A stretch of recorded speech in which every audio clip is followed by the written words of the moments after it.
नमस्कार दोस्तों। आपको इस वीडियो में उत्तर प्रदेश के एक सीट जो बची थी उपचुनाव के लिए मिल्कीपुर, उस सीट के समीकरण बताएंगे। एक तरफ योगी आदित्यनाथ हैं और एक तरफ अखिलेश यादव। दोनों के बीच में बहसबाजी हो रही है, बयानबाजी हो रही है और धीरे धीरे दोनों आक्रामक रवैये में नजर आ रहे हैं। नतीजा आना तो दूर की बात है, लेकिन अभी वोटिंग भी नहीं हुई है और समाजवादी पार्टी के नेता अखिलेश यादव पहले से ही निष्पक्ष चुनाव होने को लेकर सवाल खड़े करने लगे हैं। मिल्कीपुर की लड़ाई असल में बीते दिनों जो 9 सीटों पर हुए उपचुनाव से भी खास है, क्योंकि ये अयोध्या की लड़ाई का दूसरा सीजन है। चाहे तो पिछले दिनों 9 सीटों पर हुए उपचुनाव को आप टीजर या टेलर मान सकते हैं। लोकसभा चुनाव में समाजवादी पार्टी के अवधेश प्रसाद की फैजाबाद सीट पर जीत को अखिलेश यादव और राहुल गांधी ने अयोध्या में बीजेपी की हार के रूप में राष्ट्रीय स्तर पर प्रोजेक्ट किया। मिल्कीपुर की लड़ाई दरअसल उसी लड़ाई का फाइनल मैच है।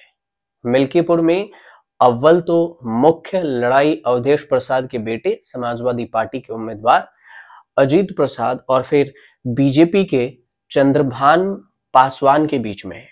लेकिन नगीना से सांसद हैं चंद्रशेखर आजाद।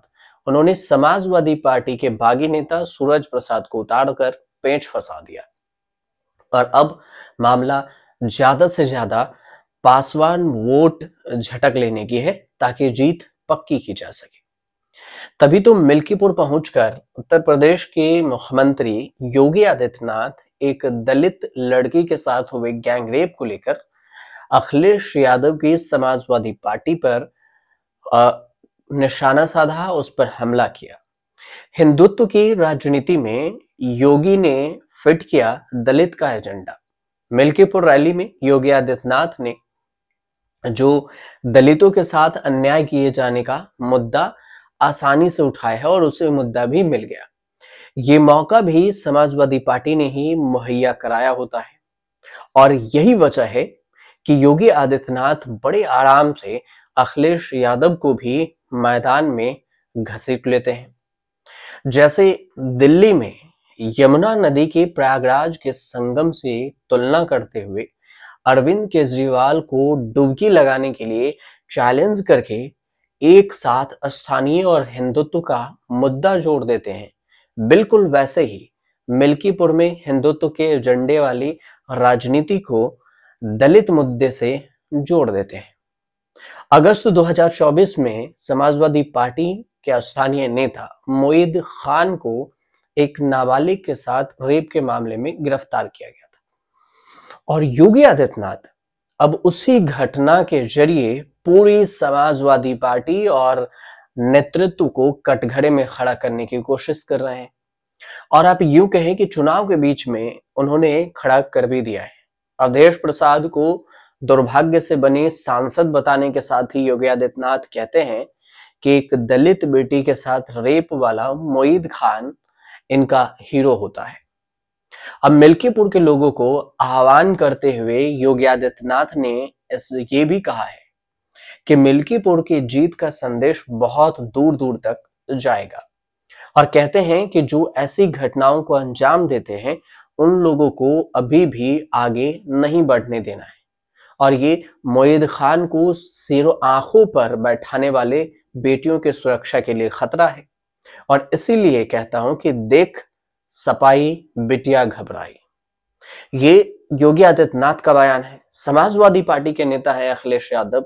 उन्होंने आरोप लगाया कि बीजेपी सबसे बड़ी भू माफिया पार्टी है। अब वो लखनऊ हो, अयोध्या हो, गोंडा हो सहित उत्तर प्रदेश के जिलों में जितनी रजिस्ट्रियां हो रही है वे ज्यादातर बीजेपी के नेता करा रहे हैं। बीजेपी नेताओं ने भगवान श्री राम की धरती अयोध्या को भी नहीं छोड़ा और अगर रजिस्टर चेक किया जाए तो पता चल जाएगा कि बीजेपी के लोगों ने बड़ी संख्या में जमीनों पर कब्जा किया है। ये अखिलेश यादव का बीजेपी पर आरोप है। लखनऊ में अखिलेश यादव ने दावा किया कि मिल्कीपुर विधानसभा चुनाव में समाजवादी पार्टी ही जीतेगी। लेकिन चुनाव प्रक्रिया पर समाजवादी पार्टी के नेता का सवाल उठाना अलग ही इशारा कर रहा है।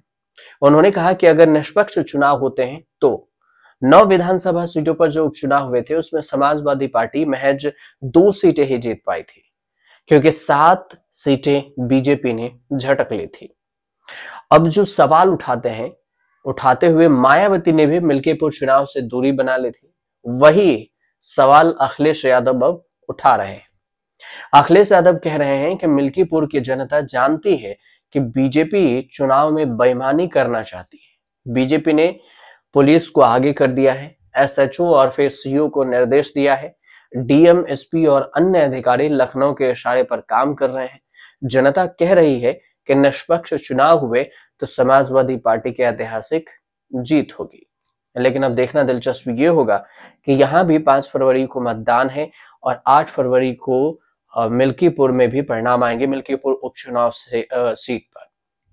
अब इस परिणाम में कौन जीतता है कौन हारता है उसके बाद ही ये सब तस्वीरें साफ होगी कि कौन कितने पानी में मिल्कीपुर में है।